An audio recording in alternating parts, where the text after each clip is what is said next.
di bawah Pak Jokowi, dia itu tidak terlalu peduli tentang politik luar negeri, kecuali yang berkaitan dengan diplomasi ekonomi. Bisnis Jadi dan investasi ya. Investasi bilateral, diplomasi ekonomi. Tetapi dia itu mempercayai dan memiliki menteri luar negeri yang kuat, yang profesional. Yang profesional. Jadi Ibu Retno dengan timnya, identitas pertama yang mempersatukan kan Islam. Partai politik nasional yang pertama itu kan Syarikat Islam. Ya. Bahkan Partai Komunis pun lahir dari Syarikat Islam yang menjadi Syarikat merah. Tapi yang pasti kita dulu bergerak tidak hanya di bidang penelitian, tapi di praksis juga terlibat di dalam upaya reformasi TNI kan, dengan kelompoknya, dengan almarhum Munir juga jadi diskusi-diskusi itu. Justru saya pengen ini berbagi dengan para pemirsa ini jawaban dulu kalau kita tanya kenapa Ibu Dewi Fortuna Anwar berminat menjadi Menteri Pertahanan, gimana jawabnya waktu itu? bisa ngatur tentara. Saya nggak pernah misalnya merasa khawatir tentang ancaman militer dari Cina, karena buat saya Cina tuh berkepentingan bersahabat dengan Indonesia. Kalau nggak Selat Malaka kita lepasin penyamun aja, 80% perdagangan internasional kan lewat situ. Kemana lewatnya Amerika Serikat? Itu kan lewat wilayah kita. Nah, ini Indonesia dalam dilema. Kalau Indonesia tidak membolehkan lewat, itu dianggap menentang Amerika Serikat. Bisa kita diserang oleh Amerika Serikat.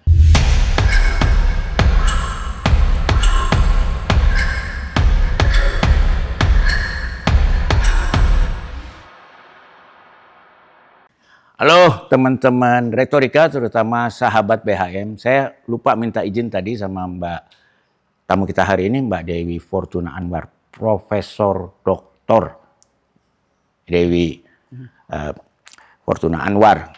Boleh dong saya bilang sahabat BHM boleh ya? Karena kita udah kenal puluhan tahun ya. Sudah lama. Sudah lama sekali ya. Bahkan bertengkar pun sudah dulu ya. Bertengkar secara kebijakan ya. Jadi tamu kita hari ini Bu Dewi ini kan orang yang kalau di luar ya kenalnya, Dewi Fortuna Anwar dulu dari sekolahnya aja, sekolah yang elit, School of SOAS itu School of Oriental and Asian Studies di Inggris School ya. of Oriental and Asian Studies di University of London. University of London, dan studinya area Asia Tenggara. Dan ASEAN. Lalu masternya pun masih dianggap di area itu. Orang banyak yang nggak tahu persisnya di mana gitu. Lalu PhD-nya di Monash pun tentang Southeast Asia ya, Asia Tenggara. Sehingga pokoknya brand yang ada di kebanyakan orang itu ngomong Dewi Fortuna Anwar itu adalah bicara tentang seorang ahli ASEAN. Kira-kira gitu ya. Padahal ada yang lain selain itu ya. Nah mungkin kita mulai juga hari itu karena kebetulan ada dokumennya depan saya. Walaupun studi ASEAN ternyata master tesisnya judulnya adalah The Kaaba and the Garuda. The Dilemma of Islam in Indonesian Politics. Jadi ini bukan tentang ASEAN tapi tentang pertengkaran antara ideologi Pancasila mungkin dengan ideologi Ka'bah, kira-kira begitu. Itu kira-kira kenapa dulu milih topik ini?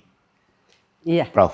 Ya, terima kasih Mas Bambang ya. Saya di kuliah S1-nya itu di School of Oriental and African Studies. SOAS itu School of Oriental and African Studies. Oriental itu kan Asia maksudnya ya.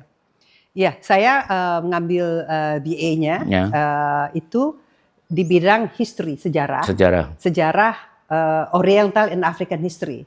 Nah di SOAS itu kita boleh memilih unit-unit. Nah saya agak berbeda dari banyak teman waktu itu, karena saya dari Indonesia. Indonesia itu di satu pihak ada identitas keasianan, identitas Asia yang sangat kental.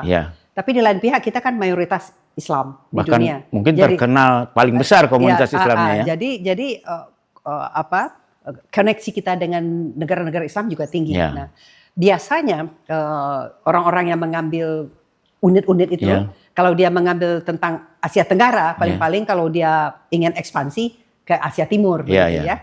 Sementara orang Timur Tengah lain lagi. Nah, sementara saya memilih unit saya itu adalah sejarah maritim Asia Tenggara, sejarah kontinen Asia Tenggara, jadi mainland Southeast Asia, dan sejarah Islam dan Timur Tengah. Jadi saya belajar tentang sejarah Nusantara lah.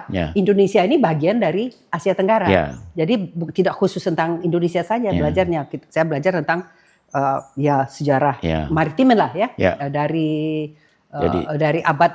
Jadi jalur sutra darat maupun jalur sutra laut itu sejarahnya itu dari sebelum masuknya negara-negara Eropa Nah, tapi di lain pihak saya juga belajar tentang negara-negara Islam. Saya belajar tentang Iran, sejarah tentang Timur Tengah dan sejarah Islam klasik juga belajar. Nah, waktu master saya mengambil Area Studies Southeast Asia. Majornya di bidang politik dan minornya di bidang pembangunan ekonomi dan antropologi. Jadi saya juga belajar tentang Maritime Southeast Asia, di mana Indonesia tentu saja yang terutamanya. Sebagian besar buku yang dibaca itu tentang Indonesia, dan kemudian tentang mainland Southeast Asia. Nah, waktu saya S1 itu tesis saya, special subject saya tentang Perang Vietnam. Jadi saya menulis tentang Perang Vietnam. Soalnya ini masih tahun 80. Iya, Perang Vietnam sudah selesai tapi saya tertarik karena tutor saya, dosen saya yang saya berafiliasi langsung itu ahli tentang Vietnam. Dan masih teori domino efek masih bunyi masih. Jadi saya menulis tentang keputusan Presiden Kennedy yang untuk mengeskalasi keterlibatan Amerika Serikat di Vietnam, the Fall Decision namanya. Kemudian insiden yang akhirnya mengeskalasi konflik Vietnam itu, the Gulf of Tonkin Incident. Jadi saya menulis 2 paper itu yang akhirnya menyebabkan ribuan tentara Amerika masuk ke situ. Jadi insiden yang sebenarnya masih diragukan kebenarannya. Nah, tapi itu sampai sekarang masih diragukan. Sehingga itu pelajaran bagi kita bahwa konflik insiden di tingkat lokal itu bisa menjadi pemicu perang yang lebih besar. Nah, ketika saya mengambil master, saya mengambil masih di SOAS, itu namanya Area Studies Southeast Asia, major in politics dan minor in antropologi dan politik ekonomi dan ekonomi pembangunan. Nah, saya belajar juga tentang mainland Southeast Asia, jadi tentang Burma, tentang Thailand, tentang Vietnam, dan tentu saja tentang Asia Tenggara yang maritim, Filipina, Indonesia, dan Malaysia. Nah, dosen yang paling berkesan bagi saya waktu itu adalah Dr. Ruth McVeigh yang mengajarkan yang ilmu politiknya. Dan karena memang fokus utamanya tentang Indonesia, Ruth McVeigh kan ahli tentang pergerakan komunis di Indonesia. Dia boleh dibilang Indonesianis lah. Indonesianis. Nah, kalau ingat saya tuh menulis tesis saya itu tahun 82. Nah, di Indonesia waktu itu masih sangat heboh tentang perjuangan Orde Baru untuk memastikan Pancasila menjadi satu-satunya asas tunggal asas tunggal, dan itu waktu itu banyak sekali penolakan Nah, sehingga banyak sekali tulisan-tulisan. Jadi ada Gus Dur di situ, ada Nurcholish Madjid. Nah, Nurcholish Madjid terkenal dengan Islam yes, Islam politik no. Kemudian tapi juga ada yang Ridwan Saidi dan ada Dhofir. Nah, lalu ada aliran Islam cultural sama Islam politik. Ada Islam structural, ada Islam kultural. Nah, jadi perdebatan ide tentang tempat Islam di dalam sistem politik Indonesia itu sangat mendominasi diskursus intelektual waktu itu. Dan waktu itu Nurcholish baru kembali dari Chicago kalau nggak salah Amin Rais juga. Jadi banyak sekali tulisan-tulisannya. Sehingga saya tertarik untuk meneliti itu lebih dalam, sehingga kita akan melihat secara lebih pendek Jadi bagaimana dilema Islam di dalam politik Indonesia. Nah, judul ini ada teman, salah seorang teman saya, orang Jerman. Kita lagi duduk-duduk di taman itu Enggak, di tangga SOAS. Tangga SOAS. Itu apa judul tesisnya yang catchy. Oh, ini ide dari ngobrol-ngobrol Ka'bah dan Garuda, dilema Islam dan politik Indonesia, dilema Islam Indonesian politics. Jadi ini memang ini studi Asia Tenggara, tapi fokusnya pada sistem politik Indonesia. Nah, setelah itu saya akan kembali ke Indonesia. Nah, tahun akhir 82 saya kembali ke Indonesia dan kemudian. Tapi sebelum ke situ, kira-kira kesimpulan dari tesis ini apa? Ka'bah dan Garuda ini. Jadi cukup kritis waktu itu terhadap pendekatan yang sangat represif dari pemerintahan Orde Baru, ya, depolitisasi Islam. Waktu itu Masyumi kan sempat dibubarkan, kemudian dibolehkan Parmusi dan sebagainya. Tapi yang jinak-jinak saja, ya. Jadi bagaimana upaya domestikasi Islam lah, ya. Nah, udah lahir P3 itu ya. Iya. Nah, jadi ya ini kan studi yang independen, ya. Jadi saya menyampaikan apa adanya saja bahwa tokoh-tokoh Islam ditangkapi kan, dan ya tindakan-tindakan represif. Itu ada kejadian Tanjung Priok juga waktu itu? Belum. Nah, ini kan baru tahun 82. Nah, ini jadi ya sangat kritis terhadap kebijakan yang anti demokratik, yang represif lah. Terutama terhadap orang-orang yang mempertanyakan, seingat saya waktu itu ya, tentang Piagam Jakarta, ya kan? Iya. Jadi 7 kata di Piagam Jakarta jadi itu. Perdebatan tentang Piagam Jakarta, tentang dibubarkannya konstituante, kembalinya ke Undang-Undang Dasar 45, dekret Juli, dan kemudian itu yang mengantarkan Indonesia menjadi otoriter di bawah demokrasi terpimpin, kan? Nah, kemudian dilanjutkan di bawah Orde Baru begitu. Karena dekret itu oleh siapa yang bilang ini the decline of Indonesian democracy dekret 5 Juli kan? Nah, jadi Herbert Feith adalah tokoh Indonesianis yang sangat utama. Itu menulis tentang the decline of constitutional democracy in Indonesia. Tesis Herbert Feith ini itu melihat perkembangan politik di bawah sistem parlementer di Indonesia. Nah, itu menjadi salah satu buku terpenting kalau orang ingin memahami tentang sistem politik Indonesia, termasuk tentang politik partai-partai itu, harus baca tulisan Herbert Feith. Nah, jadi tentu saya mengutip karena ini banyak anak muda, mungkin kalau disimpelkan gitu kan, kira-kira konstituante itu dalam tanda kutip dituduh macet karena pertentangan antara yang ingin negara Islam dengan yang ingin negara Pancasila, kan kira-kira gitu ya. Sebenarnya kalau kita lihat yang di konstituante itu mereka tidak menginginkan negara Islam, tetapi mereka menginginkan ada 7 kata itu. Jadi bahwa warga Indonesia yang beragama Islam perlu menjalankan syariah, tapi warga Indonesia yang tidak agama Islam itu tidak bebas. Tetapi ini kan menjadi perdebatan, kok ada 2 klasifikasi warga negara, ya. Jadi perdebatan itu mandek. Nah, ini kembali ke, jadi tulisan saya mengupas perjalanan Islam dalam politik Indonesia itu secara ringkas. Nah, itu saya kan 82.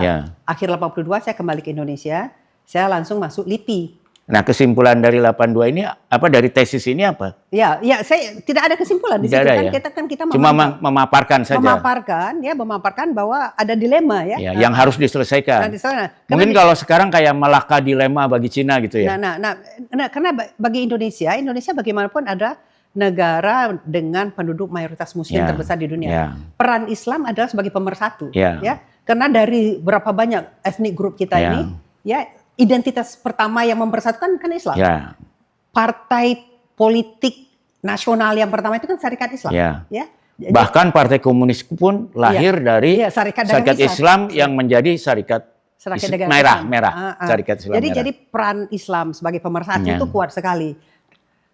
Sebagai, kalau kita lihat perjuangan Diponegoro, apa identitas yang dibawa? Kan melawan penjajah Islam, Imam Bonjol melawan penjajah, identitasnya Islam. Sultan Hasanuddin begitu juga, Sultan Patimura begitu juga. Cut Nyak-Din, jangan lupa. Cut Nyak-Din, Jadi pokoknya apa yang membedakan antara pribumi dengan penjajah waktu itu bukan etnisitasnya yang mempersatukan, tapi agamanya. Jadi peran Islam itu sangat penting sehingga di dalam pertumbuhan nasionalisme Indonesia. Sehingga pemerintah Belanda waktu itu memerlukan seorang pakar untuk penasehat namanya Sunuk Nugroho yang fokusnya mempelajari Islam di Indonesia untuk menaklukkan Aceh. Bagaimana dalam Sunuk Nugroho pura-pura masuk Muslim, masuk Islam. Lama lagi pura-puranya. Nah, jadi dilema, di satu pihak Islam ada pemersatu, tapi di lain pihak setelah Indonesia merdeka, Islam juga menjadi pemecah. Karena itu tadi ngotot-ngototan tentang apakah kita akan sepenuhnya menjadi negara yang pluralis berdasarkan Pancasila satu-satunya azas, atau ada ini preferensi terhadap warga Muslim gitu. Nah, ini kan timbul pertentangan yang luar biasa, Nah, Soekarno sudah memastikan Pancasila ya. Tetapi kan masih belum diterima, masih contested begitu. Nah, tahun 50-an itu kan ideologi Pancasila masih contested. Sampai tahun 82 ini ideologi Pancasila itu masih contested. Kasus Imron kan, Woyla dan sebagainya.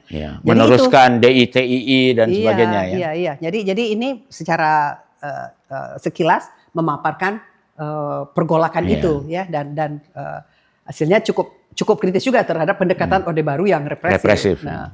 Nah, itu tadi saya kembali ke Indonesia, saya masuk LIPI.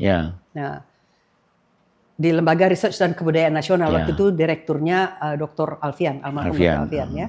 Nah, saya mulai masuk dan ikut latihan prajabatan PNS. Nah, ada saudara yang bekerja di Prisma, dia melihat ini bagus tulisannya, boleh nggak kita terbitkan di Prisma, diterjemahkan yang pendek ringkasnya. Saya bilang silakan. Diterbitkanlah di Prisma, Ka'bah dan Garuda itu ya. Keluar kalau tidak salah itu tahun 83. Tahun 83 atau tahun 83 atau awal 84. Nah, saya masuk jadi PNS itu karena ijazah dari luar negeri agak lama legalisirnya. Baru tahun 84 saya jadi PNS. Padahal ijazahnya ada dan asli ya. Apanya? Ijazah. Ya justru karena untuk melegalisir di PDK. Untuk memastikan bahwa itu betul-betul asli. Betul asli ya. Itu rumit. Semua ijazah yang dari luar negeri itu harus dilegalisir oleh Kementerian Pendidikan kita. Nah, ini di sini ceritanya. Kenapa kemudian jadi Indonesia dan ASEAN. Karena pecah peristiwa Tanjung Priok. Mas Bambang ingat kan? Ya, saya yang mengcover itu ke Tanjung Priok. Ya, jadi ada terjadi konflik kekerasan di Tanjung Priok, banyak yang meninggal dan juga banyak elit politik kita yang terseret ya. Salah satunya ada Sanusi. Sanusi, Darsono, Sekjen ASEAN waktu itu, dan kemudian Pak A.M. Fatwa. Nah, waktu Pak A.M. Fatwa ini di sidang, saya sendiri belum pernah baca pledoi-nya, tapi konon kabarnya di dalam pledoi dia, dalam defense-nya, dia banyak mengutip tulisan saya yang di Prisma tersebut. Sehingga Dewi Fortuna Anwar yang baru jadi CPNS di LIPI, itu dikejar-kejar oleh Bakin. Sehingga senior saya di LIPI masuk itu Deputi Ilmu Pengetahuan Sosial Kemanusiaan, Profesor Mokhtar Bukhari, mencari saya. Dia bilang, Dewi, kamu dicari-cari oleh pihak berwajib. Jadi lebih baik pergi aja ke luar negeri sekolah dan jangan mengambil tentang politik dalam negeri Indonesia. Dan saya juga ditelepon oleh pihak Prisma oleh Pak Aswad Mahasin, Ismir Haddad waktu itu. Saya belum kenal mereka, tapi mereka bilang kalau ada yang mencari-cari Mbak Dewi kasih tahu, nggak tahu apa-apa ya. Jadi saya tetap nggak tahu apa-apa, saya innocent aja. Dan memang nggak tahu apa-apa soal itu kan. Apa-apa, ya. Dan saya tidak terlibat organisasi apa-apa di sini kan. Saya dari umur 14 sampai umur 25 di London. Jadi itulah Mas Bambang ceritanya kenapa dari The Ka'bah dan The Garuda dalam Dilemma of Islam Indonesian Politics, tesis saya kemudian keluarnya sebagai ASEAN as an aspect of Indonesian foreign policy. Karena saya disuruh mengambil topik yang tidak sensitif. Nah, topik yang tidak sensitif waktu itu ASEAN itu lagi hot ya. Belum banyak yang tertarik, belum banyak. Baru di kalangan elit aja ya. Baru sekarang ini masih sangat membosankan. Kami di LIPI mulai mengkaji tentang itu. Jadi kita memang mulai memberikan perhatian yang lebih terhadap ASEAN. Jadi ada peluang untuk itu. Akhirnya itu saya pergi, saya pilih ke Monash karena saya ingin yang jadi supervisor saya itu adalah Herbert Feith dan Mal Reclefs. Jadi dosen saya yang dari London kebetulan juga pindah ke Monash. Saya ingin dua orang ahli Indonesia ini. Mal Reclefs ini ahli sejarah, sementara Herbert Feith itu ahli ilmu politik. Saya ingin mereka yang menjadi supervisor saya. Saya pindah ke Monash. Nah, sekarang dengan pengetahuan Prof ini tentang hal-hal ini semua, kalau kita fast forward ke hari ini, apa aja yang berubah dari situ? Ya, kalau dari segi ideologi kita kayaknya sudah settle ya. Ada manfaatnya. Ya, jadi 32 tahun di bawah Orde Baru, asas tunggal itu sudah menjadi sesuatu yang diterima secara luas ya. Sehingga ketika terjadi reformasi, amendment konstitusi, semuanya sepakat, semua partai politik waktu itu sepakat bahwa tidak akan mengotak-atik pembukaan Undang-Undang Dasar 45 yang merupakan dasar negara. Di situ ada Pancasila ya. Jadi Piagam Jakarta itu udah dianggap selesai ya? Jadi dianggap selesai. Walaupun masih ada, makanya kemudian kan ada gerakan, tetapi itu akhirnya menjadi gerakan ilegal, gerakan yang tidak diterima. Peri-peri lah ya, di luar mainstream lah. Nah, jadi seperti JI ya, Jemaah Islamiyah, bergerakan teroris dan sebagainya. Sementara gerakan yang politik mainstream seperti PKS yang Islamis gitu, tapi tetap mendukung Pancasila sebagai satu-satunya azas gitu. Nah, ini karena kita bicara Islam di Indonesia dan juga global keahlian. Kalau saya lihat sebetulnya jadi pilihan waktu perdebatan di konstituante itu, seandainya kelompok yang Islam ini menang, sebenarnya ini lebih akan seperti model Malaysia ya kira-kira ya? Iya, jadi kalau seandainya ada aturan khusus untuk Muslim, jadi memang seperti di Malaysia. Di Malaysia kan mereka menerapkan syariah Islam untuk yang Melayunya, yang non Melayu, yang non Muslim, Chinese dan lain itu tidak begitu. Mereka dipersatukan bukan oleh ideologi, tapi kan daulat tuanku di sana. Karena ada kerajaan-kerajaan. Kerajaan dan ada sultannya. Ya kalau di sini kita sepakat bahwa kita itu bersatu, unitary republic dan kesatuan kita itu lebih kokoh gitu. Dan itu ada sejarahnya juga ya, karena waktu dulu ketika bentuk kita federal dimanfaatkan oleh Van Mook untuk mengadu domba kan? Iya, jadi bagi orang Indonesia kata federalisme itu agak momok ya. Jadi stigma ya. Jadi stigma, padahal ya sebenarnya sebagian besar negara yang besar itu federal nggak ada masalah, tapi karena ini dipakai untuk melemahkan persatuan kita menjadi stigma yang negatif bagi kita. Kalau di Islam saya ingat juga kata yang jadi sangat politis yang sebetulnya kata netral jadi politis sekular ya. Kata sekular itu semenjak Nurholis Majid. Jadi mereka menganggap bahwa yang Islamis ini menganggap sekularisme itu anti-Islam. Jadi anti-Islam, padahal kan sebenarnya tidak. Tapi ada, kalau kita mengenut sistem demokrasi itu, kita memang harus memisahkan antara agama dengan sistem politik kan. Jadi sebab kalau tidak, yang aturan absolut itu kan jadi kayak Iran nanti. Jadi teokrasi. Teokrasi. Ya saya jadi ingat bahkan ada satu tesis juga yang cukup kontroversial yaitu, tapi orangnya menjadi Menteri Agama. Pak siapa itu masternya di Georgetown University. Siapa? Pak Munawir bukan? Munawir Ghazali. Tapi saya pernah baca itu tesisnya dia membuktikan bahwa tidak ada konsep negara dalam Islam. Jadi nggak ada negara Islam karena nggak ada konsep negara, dan pembuktiannya sederhana. Coba lihat apakah Quran dan semua aturan Islam mengatur suksesi kepemimpinan negara. Dia bilang nggak ada kan, Nabi aja pergantiannya setelah Nabi wafat ribut itu kan, gimana mengganti, bahkan hingga akhirnya lahir Sunni dan Syiah ya. Saya bukan ini, saya tidak ingin terlalu berpanjang karena saya ini bukan ahli Islam ya. Bukan ahli itu. Tapi kalau kita lihat kan tidak ada satu model ya di negara-negara yang menerapkan Islam sebagai dasar negaranya dan sebagainya, Arab Saudi dan sebagainya, itu kan lain-lain modelnya itu monarki. Apakah ada monarki dalam Islam ya? Di Iran itu ada teokrasi, di Mesir lain lagi, masing-masing sangat beragam begitu. Di Malaysia lain lagi. Di Malaysia lain lagi. Jadi padahal semuanya menyebut dirinya negara Islam. Kalau mencari model itu tidak satu model begitu. Jadi lebih kayaknya tumbuh secara evolusional saja. Pakistan beda lagi. Beda lagi, ya itu dan gonta-ganti. Antara selalu itu swinging antara otoriter, demokrasi, militer. Bangladesh lain lagi. Jadi kalau kita melihat model yang perfect itu di mana, Darul Islam itu di mana ya, Brunei lain lagi, dia nggak Darul Islam, tapi itu kekuasaan absolut dari sultan. Jadi ini yang Turki lain lagi ya. Turki negara sekuler dulu, malahan dulu sangat sekuler. Nah sekarang dengan partainya Erdogan, itu Islam lebih berperan. Jadi sangat tergantung, sangat kontekstual sebenarnya bagaimana evolusinya. Nah, jadi sekarang sebetulnya Profesor Dewi Fortuna Anwar ini jadinya pindah beneran ke ASEAN atau masih tetap tertarik pada masalah Islam, politik Islam di Indonesia ini? Nah, saya tertarik pada politik di Indonesia ya. Ya. Tetapi di LIPI kita itu kan harus menunjukkan keahlian di bidang apa. Ya, ya.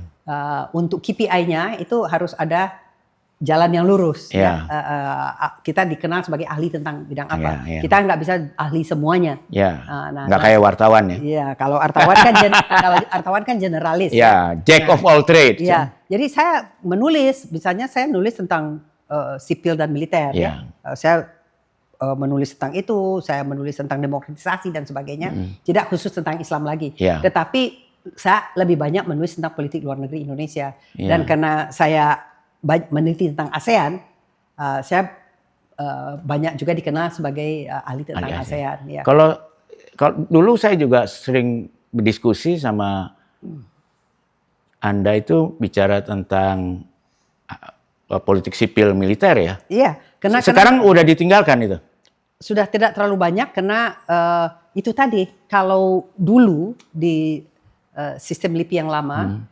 Itu yang intermestik itu bisa lebih banyak ya. Jadi saya Ikrar kan nulis PhD-nya tentang Indonesia dan tentang PNG ya. PNG. Tapi banyak nulis tentang militer dan sipil, hubungan sipil militer.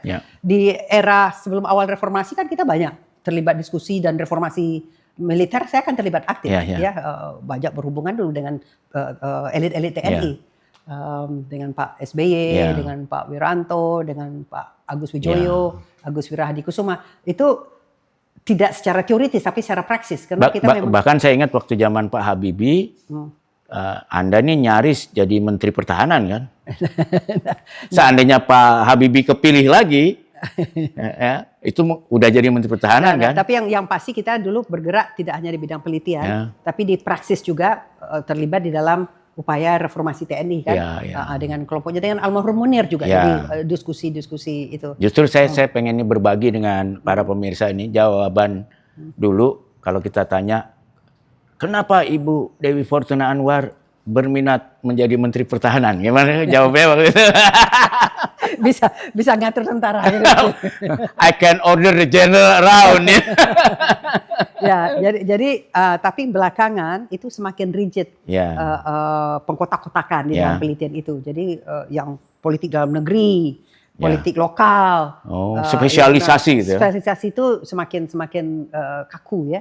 Nggak bagus juga dong kalau terlalu kaku gitu. Jadi dalam penelitian ya termaksa kita fokus ya. Tapi saya tetap kalau saya diundang berbicara, saya banyak bicara tentang politik Indonesia juga. Saya masih suka nulis tentang itu. Apalagi kalau nulis tentang politik luar negeri Indonesia kan nggak bisa dipisahkan dari konteks domestik. Apalagi saya ingat kalau di zaman Pak Jokowi kan boleh dikata dia nggak terlalu peduli lah politik luar negeri, bahkan ASEAN pun nggak terlalu peduli waktu itu. Ngapain aja?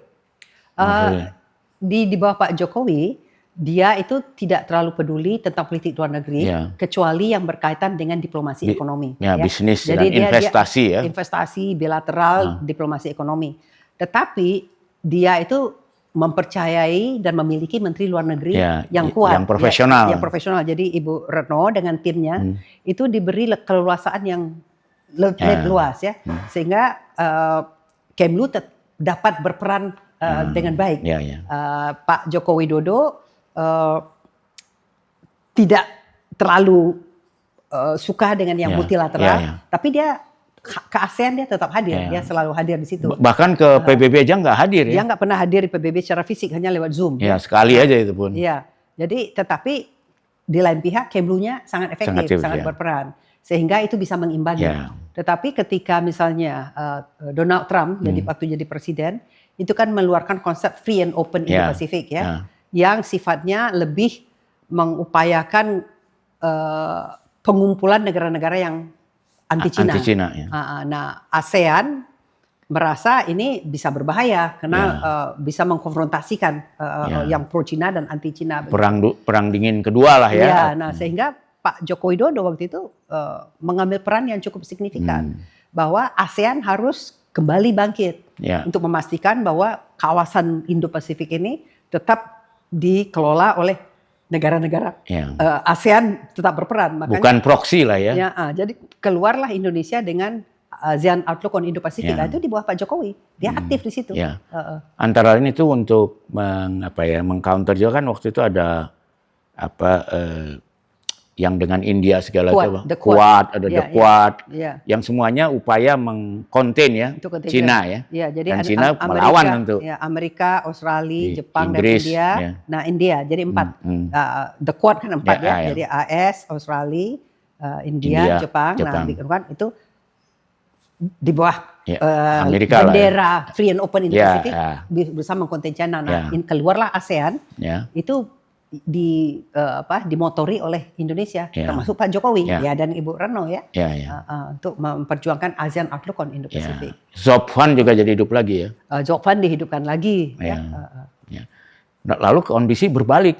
Sekarang presidennya sangat peduli politik luar negeri, Kementerian Luar Negerinya nyaris nggak terlibat nah, gimana sekarang kondisinya? Ya itu sebenarnya menjadi isu yang menjadi keprihatinan kita semua. Karena seharusnya idealnya presiden yang aktif di dalam politik luar negeri itu juga didukung oleh Menlu yang sangat bisa dapat diandalkan sehingga bisa menindaklanjuti inisiatif-inisiatif dari presiden dan didukung oleh institusi kelembagaan Kemlu yang kuat begitu. Sehingga setiap kebijakan atau inisiatif presiden tuh bisa langsung dijalankan. Dan kebijakan presiden itu kan tidak hanya oleh ke Kemlu, dia kan ke seluruh negara. Misalnya apakah itu tentang masalah perdagangan, masalah pertahanan, masalah isu climate change, itu kan isu intermestik ini sekarang. Nah itu bisa langsung ditindaklanjuti. Kalau sekarang itu kelihatan ada missing gap. Presidennya sangat hyperaktif, sering sekali ke luar negeri, malahan pernah ada yang menulis bahwa 1 dalam 5,2 hari itu presiden berada di luar negeri. Nah, dia sering keluar, tapi sering sekali jadi tanda tanya, banyak ide-ide tapi who is following it up bagaimana bureaucratic support untuk itu. Dan kalau kita tanya ke Kemlu, mereka juga bingung. Tidak tahu, kadang-kadang kita pernah dengar ada pertemuan yang dubes tidak hadir di situ Nah, jadi ini menjadi masalah yang cukup serius yang perlu diperhatikan. Seharusnya yang lebih sering jalan ke luar negeri itu Menlunya daripada presidennya. Presiden kan hanya kalau puncak aja sebab kalau terlalu diobral, presiden itu berkunjung, apalagi berkunjung ke satu negara sampai 3-4 kali, itu kurang spesial jadinya. Inflasi jadi kan kita harusnya setiap kunjungan itu kan harusnya dipersiapkan secara matang dan itu sesuatu yang spesial Kalau ada kunjungan kenegaraan itu sesuatu yang memang merupakan satu kehormatan bagi negara setempat. Tapi kalau kita sebentar-sebentar mampir kan orang menganggap kita sebagai biasa-biasa saja. Dan saya juga kaget waktu Pak Prabowo jadi presiden, saya pikir tuh Asia Afrika akan dihidupkan, tapi ternyata ulang tahun Asia Afrika 70 kalau nggak salah. Bahkan seolah-olah seperti nggak ada acara kenegaraan gitu. Itu di satu pihak orang berharap bahwa dengan kembalinya Indonesia dengan presiden yang aktif, memiliki pengetahuan yang luas tentang masalah politik luar negeri dan keamanan, dan kemudian punya kemampuan komunikasi yang bagus, bahasa asingnya bagus, dan juga memang punya perhatian khusus itu, maka akan kembali menjadi champion of the global south. Kita sudah punya platform Asia Afrika, itu bisa di leverage gitu. Ternyata sayang sekali itu tidak dimanfaatkan. Kenapa ya? Ya waktu itu nampaknya concern terhadap cost. Jadi kan ada pemotongan anggaran, termasuk anggaran Kemlu kan. Jadi anggaran-anggaran yang tadinya tersedia untuk meetings itu yang pertama kali dipangkas. Jadi seharusnya boleh saja yang meeting-meeting atau perjalanan dinas yang kurang urgent bisa dipangkas, tapi ada yang peringatan 70 tahun itu kan sesuatu yang signifikan. Itu Presiden Xi Jinping katanya mau datang sebenarnya ke Indonesia, dan para pemimpin-pemimpin dari Asia Afrika lainnya mau datang karena ini kebangkitan dari Global South Jadi platform kita begitu bukan kita pergi ke tempat orang lain, tapi orang yang datang ke kita. Tapi itu tadi mungkin Ya. pemotongan anggaran kurang memberikan perhatian tentang signifikansi strategis. Padahal setuju nggak Mbak Prof nih bahwa sebetulnya dengan boleh dibilang runtuhnya tata dunia yang selama ini kita ketahui ya, yang sebetulnya dibangun antara lain oleh Amerika utamanya kan setelah Perang Dunia Kedua. Sekarang kan dengan adanya Trump, adanya Putin, mungkin juga Erdogan, mungkin juga Xi Jinping ya, walaupun dalam diri yang lebih rendah, kan seolah-olah kita kembali ke masa sebelum kesepakatan untuk membangun tata dunia baru gitu loh. Iya, kalau setelah perang dingin berakhir, kan sebenarnya dunia itu pertama ditandai oleh bipolar. Jadi ada dua superpower, Amerika Serikat dan Uni Soviet ya, bipolar. Tetapi tatanan ekonomi itu unipolar sebenarnya, karena yang ekonomi komunis kan tidak mendunia. Sistem multilateral, bidang perekonomian, institusi-institusi liberal itu kan lebih banyak didominasi oleh institusi Bretton Woods Bank Dunia, IMF dan sebagainya, dan itu ya negara-negara Amerika dan negara-negara Barat dengan sekutunya. Nah, setelah perang dingin berakhir pada tahun 90 itu unipolar. Jadi kekuatan ekonomi dan kekuatan militer itu hanya satu. Kalau tadinya kan Amerika Serikat disaingi oleh Uni Soviet dalam tidak hanya ideologi tapi kemampuan militer, sama negara nuklir dan sebagainya. Militer Uni Soviet kan juga besar waktu itu, yang traditional military power-nya juga besar. Tapi setelah itu kan hanya Amerika Serikat. Jadi unipolar moment kan, dominan sekali itu. Nah, tapi belakangan selama Amerika menjadi liberal international order, jadi US dominated liberal international Pan-Americana lah ya. Pax Americana. Itu ada positif dan negatif. Di satu pihak dia semena-mena, kayak George Bush menyerang Irak seenaknya. Padahal PBB nggak setuju. Nggak setuju. Tapi di lain pihak juga memberikan peluang bagi negara-negara berkembang untuk maju secara ekonomi. Amerika Serikat membantu Cina masuk jadi anggota WTO, membuka pasarnya, most favored nation status membuka pasar yang seluas-luasnya kepada RRT dan sebagainya, dan ke Indonesia dan ke negara-negara berkembang di Asia, Afrika, Latin Amerika. Jadi perekonomian dunia ini kan bangkit karena globalisasi multilateralism dan sebagainya, dan Jepang menjadi secondman-nya Amerika Serikat terutama di lingkungan Asia Tenggara. Kalau saya menulis tulisan saya di dalam Indonesian ASEAN ini, ketika ASEAN dibentuk tahun 67, itu kan puncak perang dingin, Nah, negara-negara yang membentuk ASEAN ini adalah negara-negara yang non komunis. Indonesia, yang khawatir dengan domino itu ya. Indonesia, Malaysia, Filipina, Thailand dan Singapura. Non komunis dan sangat khawatir dengan efek domino. Nah, jadi membentuk ASEAN setelah Indonesia selesai dengan konfrontasi dengan Malaysia, setelah Orde Lama, Soekarno jatuh, datang Orde Baru. Dan PKI bubar. PKI bubar, dan prioritas utama Orde Baru kan stabilitas politik yang harus ditopang oleh pembangunan ekonomi. Untuk itu kita harus berhubungan baik dengan negara-negara tetangga yang non komunis ini. Nah, Amerika Serikat itu bekerja sama dengan Jepang membantu ASEAN ini. Amerika Serikat sebagai security garantor, dia punya armada 7, dia punya basis militer di mana-mana. Sehingga negara-negara ASEAN ini tidak perlu menghabiskan terlalu banyak uang untuk persenjataan untuk menghadapi ancaman komunis dari utara. Seperti di Eropa setelah Perang Dunia Kedua ya. Nah, kalau Eropa Perang Dunia, mereka ada NATO di situ. Amerika Serikat juga yang jadi security umbrella-nya dan ada Marshall Plan di sana tapi Amerika Serikat suka jadi Marshall Plan.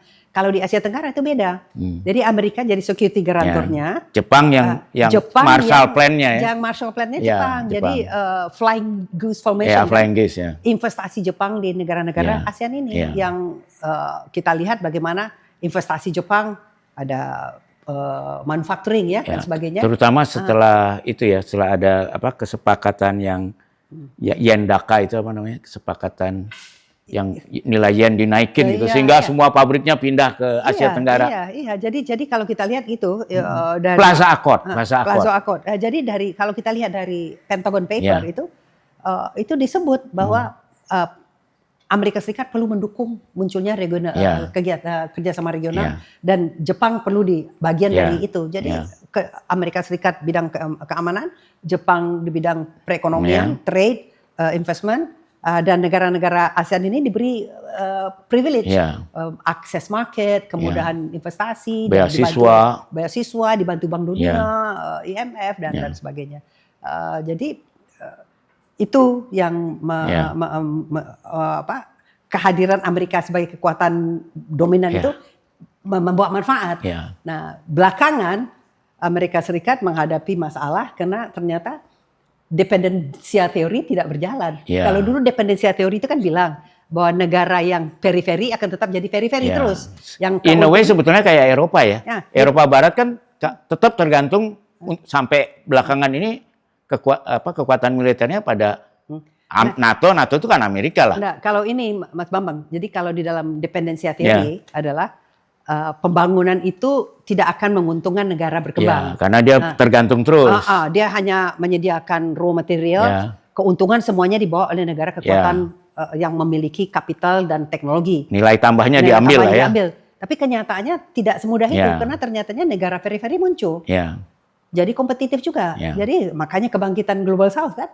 Cina muncul, negara-negara ASEAN pun ada tiger ekonomi kan ini. Sebelumnya Jepang dulu kan bikin Amerika pusing dengan defisitnya itu. Iya, jadi kalau Jepang kan memang sudah dibantu sejak Perang Dunia untuk menghadapi Cina loh, untuk menghadapi Uni Tapi kan ekonominya menyebabkan Detroit, mobil-mobil Amerika tidak bisa bersaing. Karena dia didukung oleh Amerika, tapi kemudian akhirnya dia mematikan Amerika. Industri Amerika Cina didukung oleh Amerika, kemudian dia juga menyebabkan Amerika tidak kompetitif. Nah, tapi bedanya kalau Jepang tetap ketergantungan security-nya pada Amerika, jadi dia nurut kan? Iya. Kalau Cina kan nggak harus nurut. Karena dia berbeda ideologi dan berbagai sistem, jadi dia kompetitif. Tapi itu jadinya kalau kita sekira lahat, jadi unipolar moment-nya udah lewat, sekarang Amerika mundur dari multilateralism. Nah, sekarang muncul banyak kekuatan-kekuatan baru kan. Ada RRT di situ, Rusia bangkit lagi, ada India, ada Brazil, ada Turki, ada negara middle powers. Jadi orang bicara sekarang tentang multipolarity, atau kalau Amitabh Acharya bilang tentang multiplex. Kalau Indonesia udah bisa disebut middle power belum? Kita middle power. Kita memang middle power, bukan hanya dari aspek hierarki antara negara besar dengan negara kecil, tetapi perilaku negara middle power itu tidak semua negara yang memiliki kemampuan menengah itu jadi middle power. Jadi untuk menjadi middle power itu harus ada kemampuan untuk melakukan aksi dan aksinya itu tidak menyebabkan perang, tapi mediasi, fasilitasi dan sebagainya. Seperti peran Turki barangkali ya sekarang di perang Ukraina itu kan cukup signifikan atau di Middle East. Dan peran Indonesia dalam ASEAN selama ini membangun komunitas regional dan sebagainya. Jadi kalau kita lihat dunia semakin kompleks dan hubungan antara politik dalam negeri dan politik luar negeri itu tetap menjadi sangat dekat. Sekarang apa yang terjadi di luar akan berdampak langsung ke dalam. Tapi dan ada kebijakan juga di dalam langsung berdampak keluar. Tapi ada juga orang-orang yang lebih alarmis gitu ya, yang lebih pesimis melihat bukankah ini seperti situasi menjelang Perang Dunia Kedua, ketika masing-masing negara akhirnya karena nggak ada order yang kita sepakati bersama, akhirnya masing-masing merkantilis kan. Kalau kita lihat kelakuannya Trump itu kan sangat merkantilis, sehingga memaksa negara lain juga untuk jadi merkantilis juga. Tapi itu kan exactly yang terjadi sebelum Perang Dunia Kedua terjadi, sehingga mereka sebagian lebih tinggi meningkat jumlah ahli-ahli geopolitik yang meramalkan Perang Dunia Ketiga akan terjadi walaupun masih di bawah separuh ya. Ya itu memang sangat mengkhawatirkan. Sebelum kegilaan Trump, yang sangat dikhawatirkan orang adalah the rise of China kan. Karena di dalam sejarah itu, sejak sejarah Athena dan Sparta, itu sering terjadi konflik.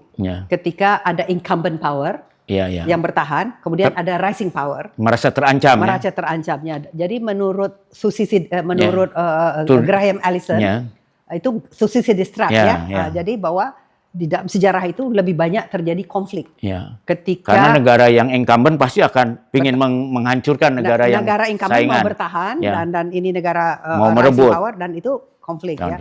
Dan itu terjadi ya kalau kita lihat sejarah Eropa selalu begitu ya. Perancis dan Jerman. Sebelumnya ya Napoleon naik Napoleon. ya.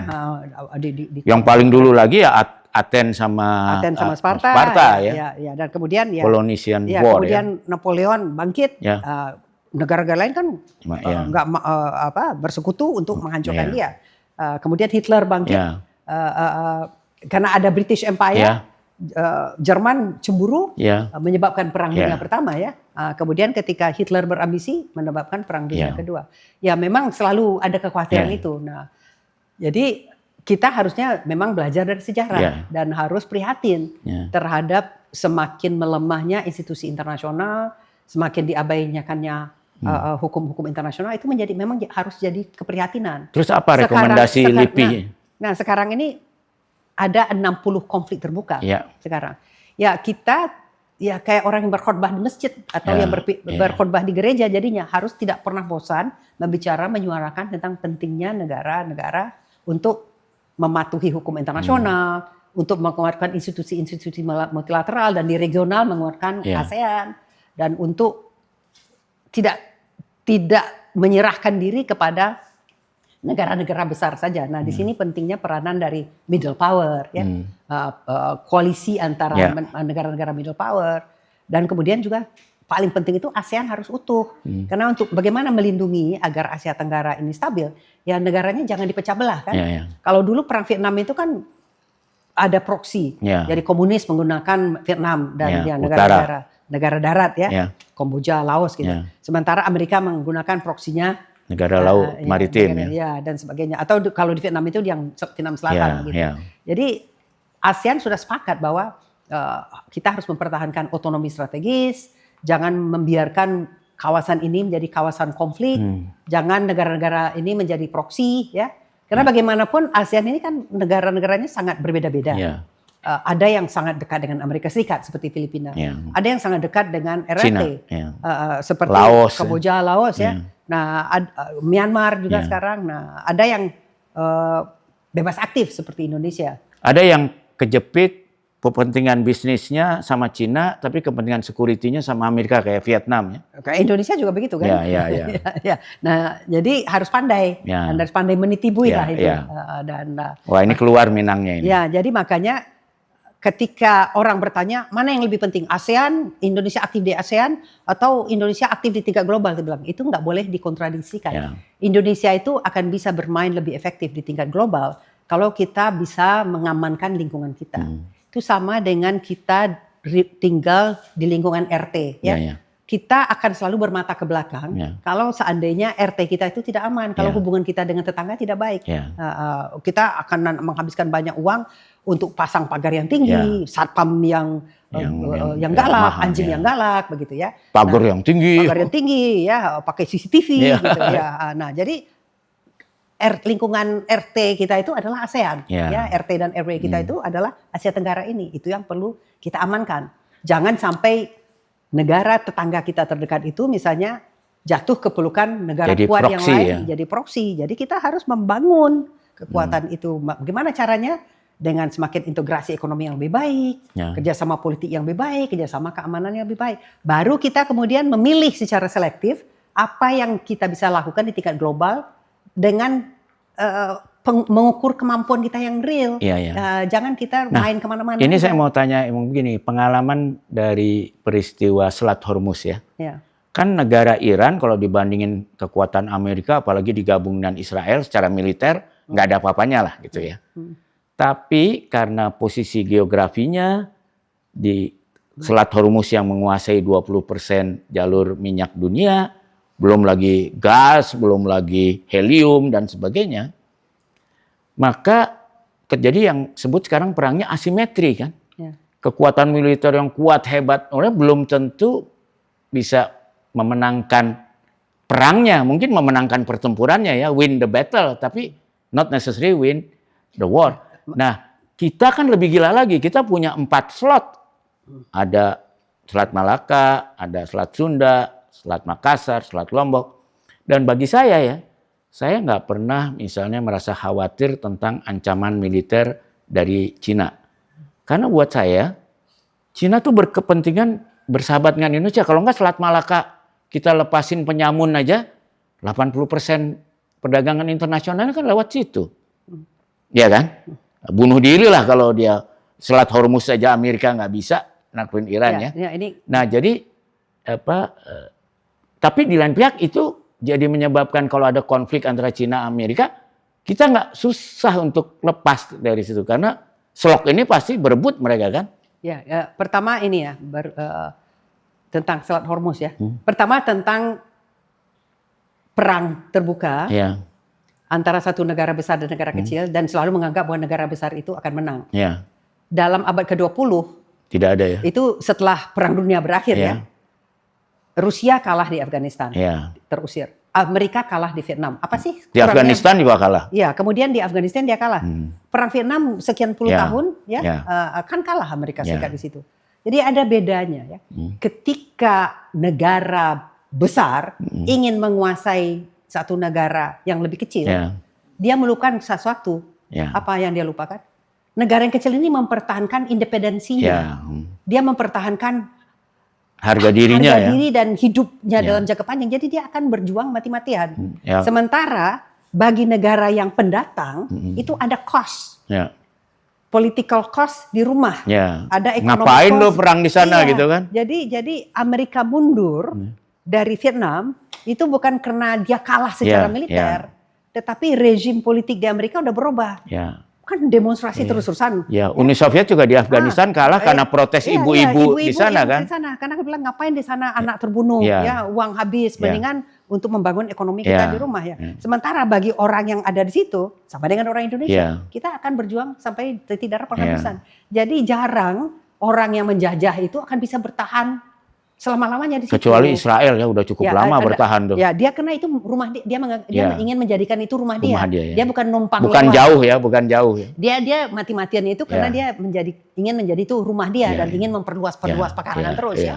Tetapi British Empire kan akhirnya gulung tikar juga. Tidak ada MP Room yang datang dari jauh akan bertahan. Belanda akhirnya kan kabur juga dari sini. Jadi saya kira asumsi bahwa negara besar akan menang kalau itu menghadapi negara kecil, kalau negara itu mempertahankan hajat hidupnya, mudah-mudahan dia biasanya tidak akan kalah. Nah, contoh yang paling gampang ya, Amerika lawan Kuba sampai Fidel Castro bertahan, Presiden Amerika udah berapa biji? Iya, begitu. Nah, tentang selat, ini kita harus bicara tentang UNCLOS di sini.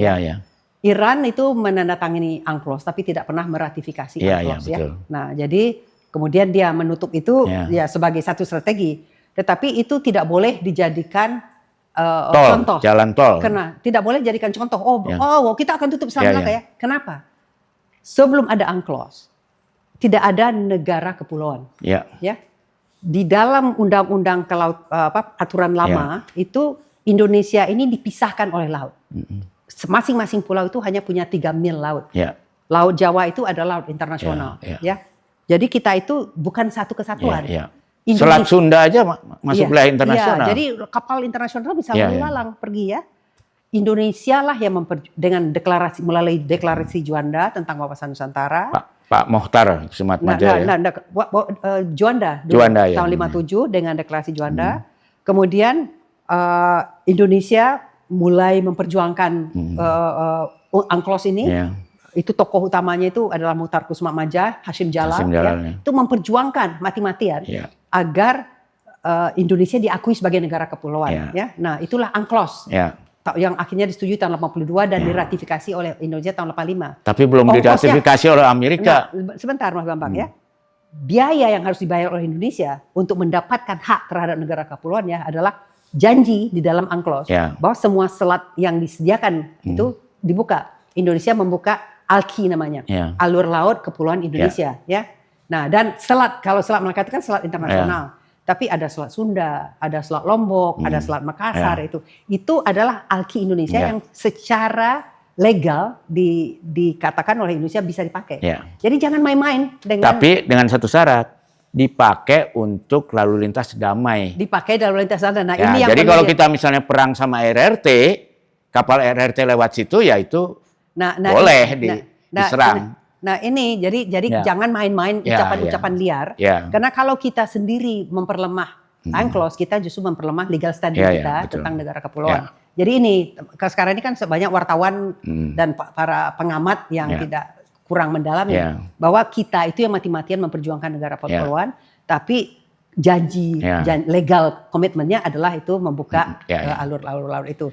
Tetapi itu tadi sama dengan real estate, location. Lokasi kita ini memang paling strategis. Ada keuntungan, tapi ada juga kelemahan. Ancaman dari sini. Tapi Mbak Dewi kan setuju kan, karena di UNCLOS itu kita tentu mempertahankan ALKI. Tapi kan ALKI itu selama itu lalu lintas damai. Nah, ini yang perlu diperjuangkan. Kayaknya ini yang perlu dibicarakan bersama. Ya, karena kalau kita menutup, itu kita bisa jadi pihak jadinya kan? Iya.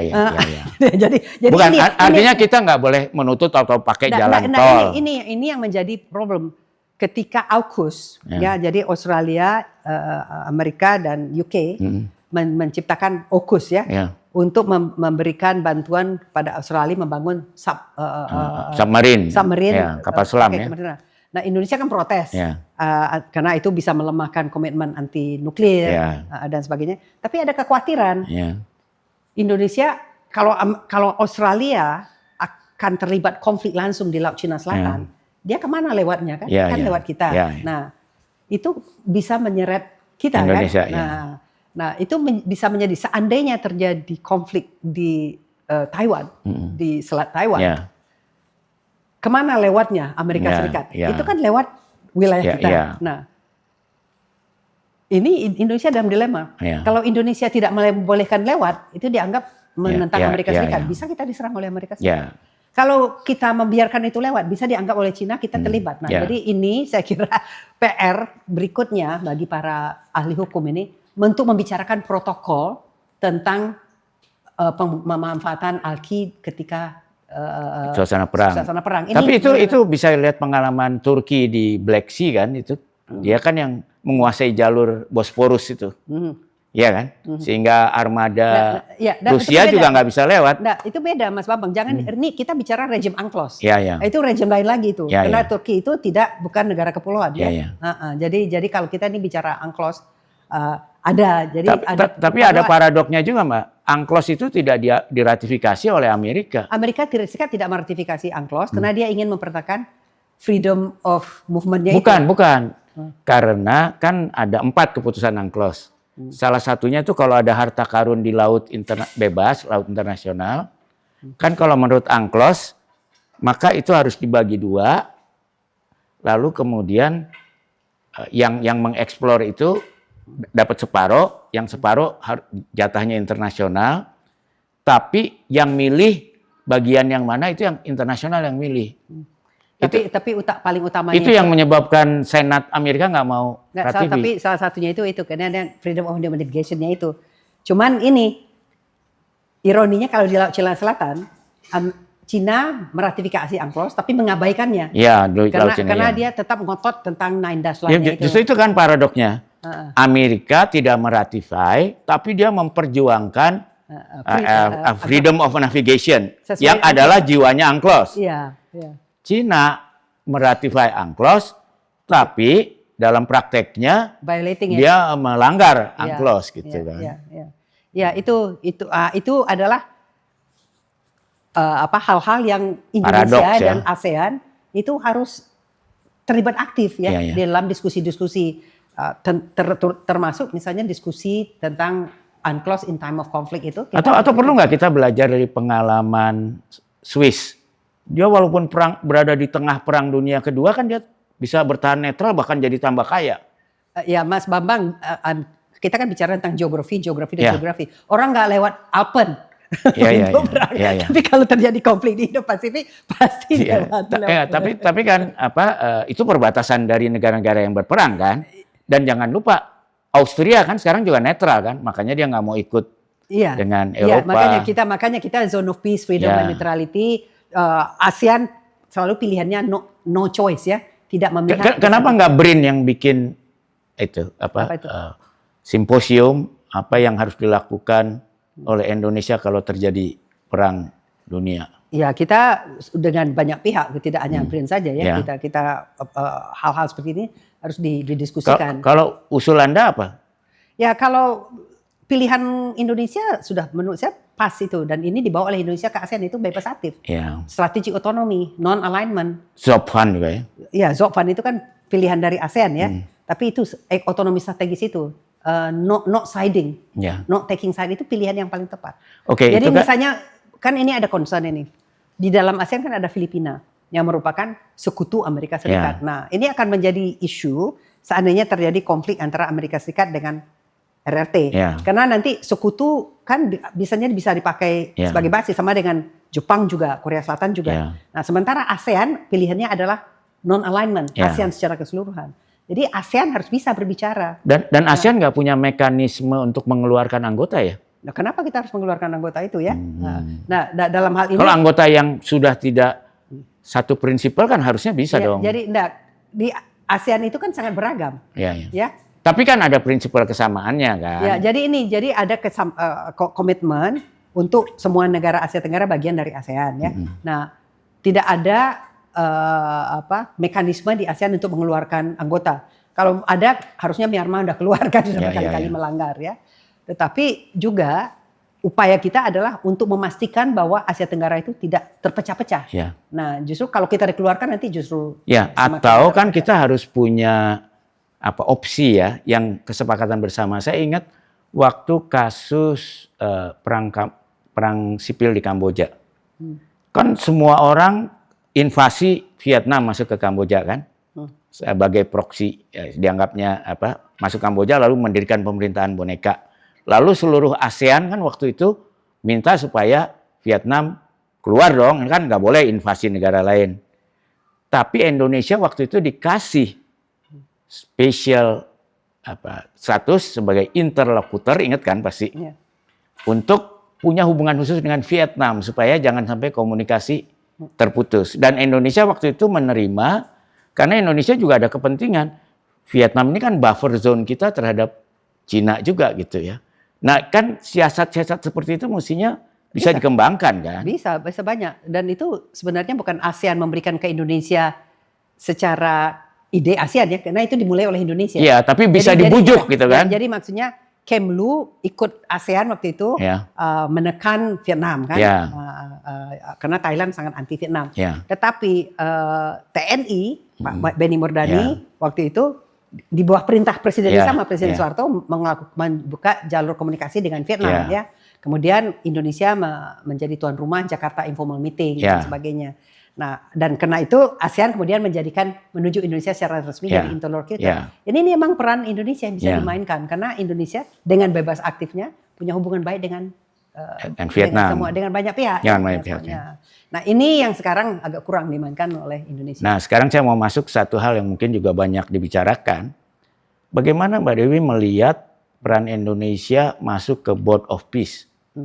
Apakah itu juga bagian siasat seperti waktu kita jadi interlokutor Vietnam, atau ini totally satu hal yang baru?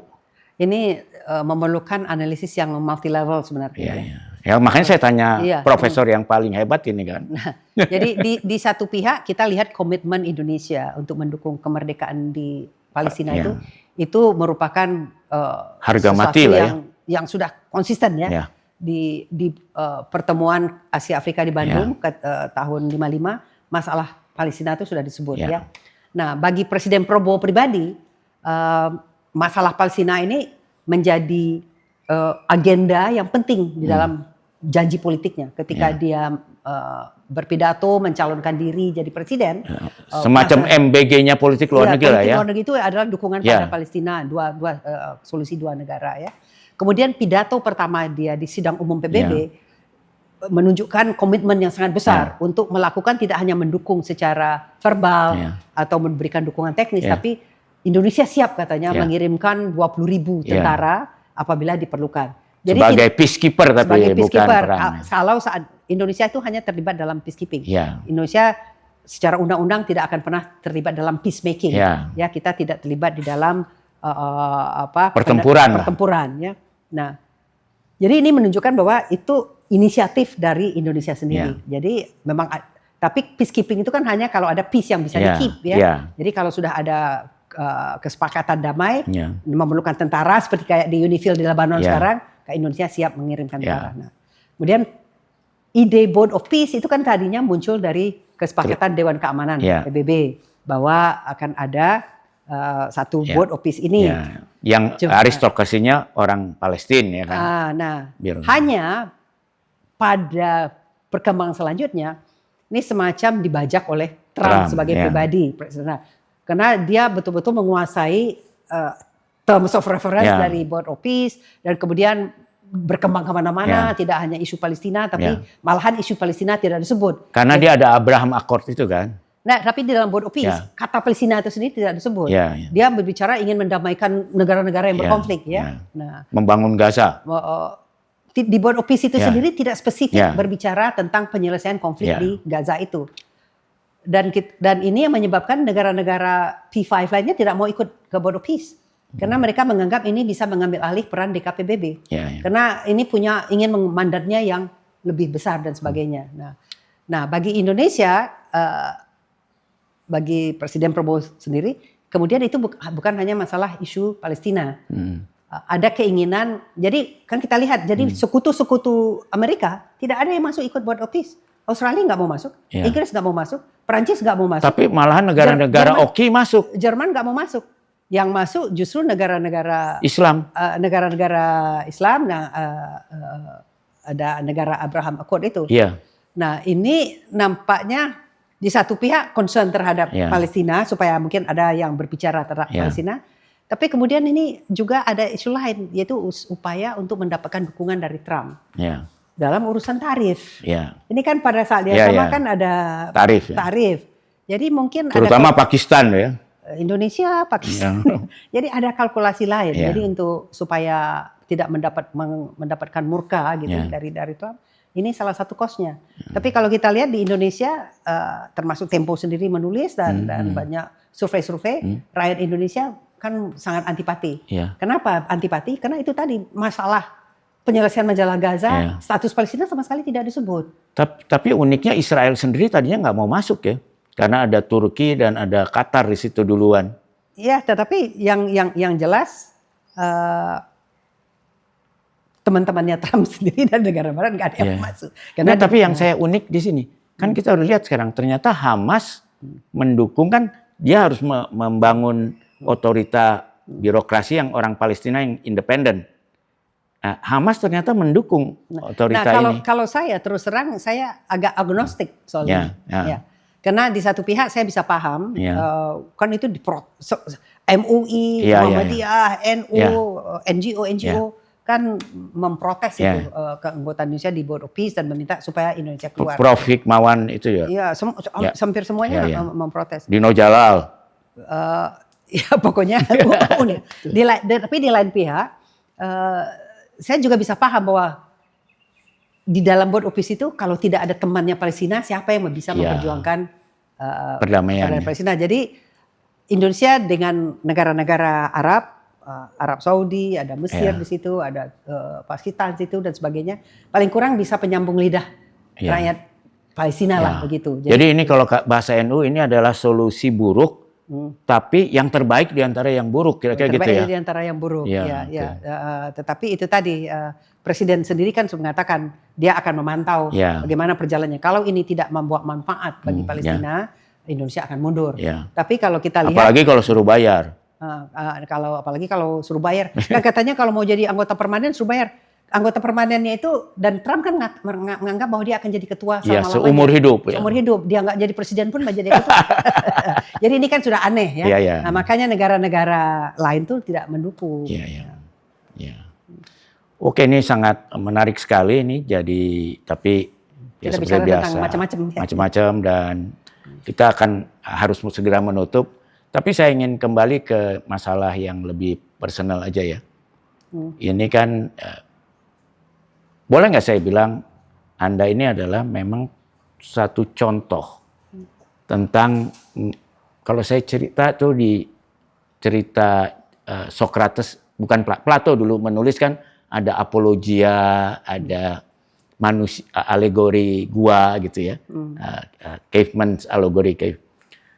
Nah, saya melihat Anda, kemudian adik Anda itu, kemudian bungsunya Desi ya, itu kan orang-orang yang dibesarkan di Indonesia, Minang tradisional, tapi ayah ibu Anda sudah menjadi orang global kan, karena jadi dosen di University of London, ayahnya sebagai ahli bahasa Indonesia, ibunya kerja di library ya kan, ya, terus sekolah di SOAS sampai master, PhD-nya di ini, lalu kembali ke Indonesia. Anda ngerasa nggak seperti dalam Allegory of the Cave gitu ya, orang yang tadinya semuanya diikat di goa di bawah tanah, lalu tiba-tiba talinya lepas pergi ke dunia nyata. Lihat loh, kok ini ke dunia nyata ini berbeda dengan yang selama ini saya lihat. Terus Anda kembali ingin meyakinkan orang-orang yang di dalam ini bahwa dunia, tapi mereka malah marah-marah kan. Ini pandangan sesat dan sebagainya gitu. Anda terlalu liberal gini segala macam. Kalau orang-orang yang kuat kurang mental kan frustrasi itu. Kalau Anda ngerasa nggak sebagai alegori orang yang sudah keluar lalu kembali lagi? Nah, saya ini kan saya lahir di Bandung ya. Ya. Tapi saya SD dan SMP dikirim pulang kampung Ya. ke Sumatera Barat. Ya. Jadi orang Minang ya. Supaya tahu agama, supaya tahu adat. Setelah itu saya ke London, Ya. tinggal di Inggris 9 tahun. Kalau Desi nggak pernah tinggal di Minang. Ya. Kalau Danti pernah. Ya. Saya justru kaget pertama kali waktu di London. Ya. Tentang bagaimana kurang mandirinya perempuan di Inggris. Oh, oke. Karena dibandingin di Minang ya. Karena saya besar di Minang, Ya. itu dunia itu female centric. Ya, Jadi orang berumah itu adalah laki-laki baru dianggap punya rumah kalau dia sudah menikah. Ya. Baru dia pulang punya istri, dia datang ke rumah istrinya. Ya. Ya. Kalau dia agak akil balik aja diusir dari rumah ya, disuruh ke surau. Jadi laki-laki disuruh merantau supaya karena mereka tidak punya warisan ya. Jadi makanya tokoh-tokoh Indonesia awal itu yang jadi guru, yang jadi politisi, yang jadi wartawan, pedagang itu kan dari Minang ya. Ya, merantau ya. Merantau dan kalau kita lihat ya, perempuan yang kuat akan didampingi oleh laki-laki yang lebih kuat lagi. Karena kalau enggak, siapa yang mau dapatkan suami yang lemah kan? Jadi harus. Ini bicara Danish Thatcher Society ini. Nah, ini tidak. Jadi tidak ada saja karena bukan sekarang mendamping. Kita bicara tentang Hatta, Syahrir dan sebagainya. Ini orang yang kena kuat ya. Kena kuat. Kenapa? Karena mereka. Tan Malaka jangan lupa. Ya, karena mereka harus tough, harus merantau ya. Harus tough dia di dunia luar. Orang lemah itu nggak akan sukses di dunia luar, dan dia nggak akan diambil jadi menantu kalau dia nggak kuat. Nah justru saya waktu saya dari Kota Kocek dari Payakumbuh ke London, saya kaget juga ternyata dunia itu tidak matrilokal ya, bahwa perempuan ternyata dianggap lebih lemah posisinya. Nah jadi di dapur aja urusannya. Jadi justru saya menganggap itu dunia yang lebih luas itu agak terbelakang karena belum ada emansipasi. Nah tapi kemudian ya kita belajar dan sebagainya, kembali ke sini tentu banyak frustrasinya juga. Tapi itu tadi kita kan beradaptasi, beradaptasi. Dan saya dunia saya kan di dua kaki. Saya ini kan PNS, saya masih PNS ya. Dan saya tuh jadi eselon 1 18 tahun loh. Dari 18 tahun itu 9 tahunnya di lingkungan Seknek, RI 1 dan RI 2. Jadi di lingkup ring dalam. Jadi ketika saya berada di dalam, saya tetap berusaha menjadi independen ya. Bekerja, saya aktif itu menjalin kerjasama dengan LIPI, dengan SIDES dan sebagainya untuk menjembatani. Ketika saya di dalam, saya juga tetap menjaga hubungan itu. Jadi bagaimana tantangannya adalah kita tetap kritis, tetapi bagaimana supaya kritik-kritik kita itu bisa masuk. Oke. Kalau kita frustrasi, marah-marah dan pakai kata-kata yang tidak bisa diterima orang, itu sebenarnya merusak diri sendiri. Merusak diri sendiri dan nggak nyampe. Jadi bagi ini bukan hanya kritik kita, tapi cara penyampaian kritik itu juga penting. Jadi kalau pada anak-anak muda yang saking frustrasinya bilang Indonesia gelap, keluar aja dulu, gimana sikapnya? Kalau menurut saya keluar aja dulu, bagi orang Minang memang keluar dulu. Memang harus keluar dulu Merantau. supaya tambah kuat ya. Jadi kalau ada pepatah di Minang itu, karatau madang di hulu, babuah babunga baladun. Merantau bujang dahulu, di rumah berguna belun. Ya. Jadi kalau untuk mencari ilmu, mencari pengalaman kerja ya keluar. Ya. Ya karena kalau mau tinggal di kampung sendiri itu nggak akan pernah maju. Akan jadi jago kandang aja paling ya. Jago kandang. Jadi jangan melihat dunia itu sebagai pergi aja sana kalau nggak suka. Bukan begitu, orang tua yang bijaksana itu akan mendukung anak-anaknya untuk bisa menganggap dunia ini sebagai rumahnya. Jadi sebenarnya pemerintah kalau terhadap yang itu bilang malah harus dukung. Kalau Anda mau belajar keluar, bekerja, kita dukung, ya kan? Ya, dukung. Supaya Anda tambah hebat. Iya, dan sekarang kan sudah ada Indonesian Diaspora Network ya. Ada jadi, LPDP. Kalau dulu, kalau yang mau dikeluar itu dianggap tidak nasionalis. Kalau saya melihatnya kita pakai konsep itu aja, di mana bumi dipijak, situ langit dijunjung, seluruh dunia ini milik kita. Kita harus belajar dari diaspora India. Jadi orang Perdana Menteri di Inggris keturunan India. Sekarang Wakil Presiden Amerika pernah orang keturunan India. Wakil Presiden Amerika keturunan India. Sekarang istri dari Wakil Presiden Amerika keturunan India. Jadi kita melihat kita harus berpikir go global, act local gitu. Oke. Ya, itulah tadi ya. Saya kira teman-teman nih nasihat yang bagus dari seorang profesor yang sudah kemana-mana, sempat kecil di kampung di Sumatera Barat, sempat di Bandung, sempat di London, kembali lagi ke Indonesia, sempat dicurigain bakin, sekolah lagi ke Australia, balik lagi ke PhD, dan menjadi penasehat presiden, dan sampai sekarang tetap independen. Dan itu tadi nasihatnya, tiru aja jejaknya. Kalau bisa berkembang di luar, berkembanglah. Lalu setelah mampu kembali lagi ikut membangun negeri. Itu ya kira-kira pesannya, betul kan Mbak? Yep. Oke, sampai jumpa lagi. Uni dong harusnya ya. Dan kalau tidak bisa ke sini, tetap kontribusi itu dalam dunia sekarang bisa diberikan di mana saja. Saya ngebayangin dulu Pak Habibie kalau habis lulus langsung pulang, mungkin cuma jadi pegawai negeri aja ya. Ya barangkali. Oke, terima kasih. Sampai jumpa.